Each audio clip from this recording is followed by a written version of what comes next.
Bonjour Merveille, je vais bien, merci et vous. Je suis une artiste multisystème, je suis bioesthéticienne, styliste designer, photographe, architecte d'intérieur et je suis aussi formatrice et coach en création et développement d'entreprise, développement intégral et relooking. J'ai des grands-enfants, j'ai des petits-enfants et mon fils aîné a 47 ans. Donc ils n'ont plus leur père a déjà quitté ce monde. J'ai fait toutes mes études en Belgique. Bien, je dois dire que quand j'étais plus jeune et en ayant choisi le métier de bioesthéticienne, je l'ai choisi comment? Parce que mon père était médecin et comme tout bon médecin qui se respecte, il voulait que je fasse la médecine. Mais entre les émanations d'alcool et d'éther et les effluves de parfum, le choix était clair. J'ai choisi pour métier la beauté. Et quand j'étais beaucoup plus jeune, je voyais déjà dans les magazines Ebony, des magazines américains, before and after. Donc on voyait la transformation de la personne, comment elle était avant d'être bien coiffée, d'être bien maquillée. Et je me suis dit, un jour, je devrais faire la même chose. Et c'est comme ça que j'ai commencé à faire ça. Puis j'ai eu la grâce, quand je suis arrivée, d'avoir pu m'occuper des grandes familles présidentielles, que ce soit ici au Congo, dont au Zaïre avant, et puis au Congo d'en face, la Côte d'Ivoire. J'ai eu la grâce de connaître Madame Houphouët-Boigny, Madame Sankara du Burkina Faso, et puis Madame Edith Sassou Bongo, donc du Gabon. Enfin, j'ai eu de la chance donc de connaître toutes ces grandes dames. C'est depuis 1974. Je me focalise beaucoup aussi dans la formation des autres, parce que un succès sans successeur est une autre forme d'échec, donc il faut savoir passer le bâton du relais. Bon, maintenant, je n'ai plus tellement ce rôle-là de mère, puisque mes enfants sont grands, je suis grand-mère, mais tout doit être planifié. Vous devez tenir un agenda. Quand vous tenez un agenda, vous pouvez faire beaucoup de choses.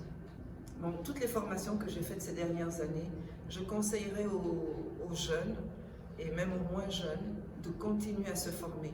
La formation est vraiment très importante. Il faut être pétri de connaissances pour bien avancer dans la vie.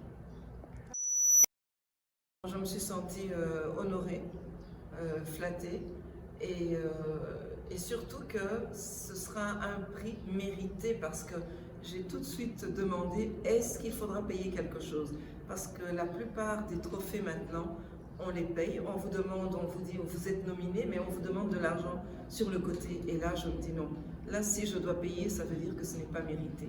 Et là, comme je n'ai pas payé, là, je trouve que c'est mérité et qu'on m'a choisi justement parce que par rapport à mon parcours. Les jeunes filles, je vais leur conseiller d'étudier, d'apprendre.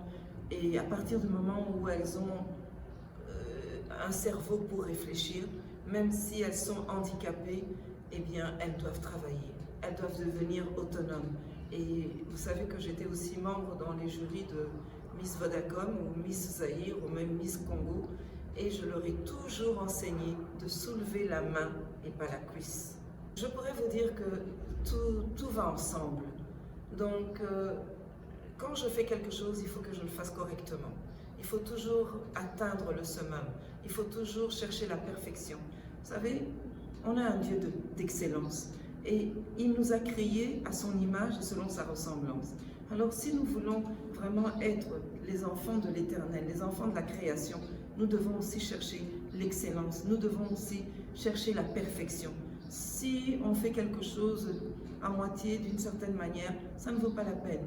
Et d'ailleurs, quand je vous dis que je suis artiste multisystème, c'est que je trouve justement que tout va ensemble.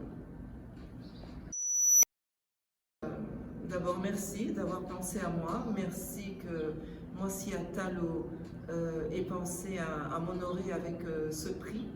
Et là, je trouve qu'il est mérité parce que je ne le paye pas.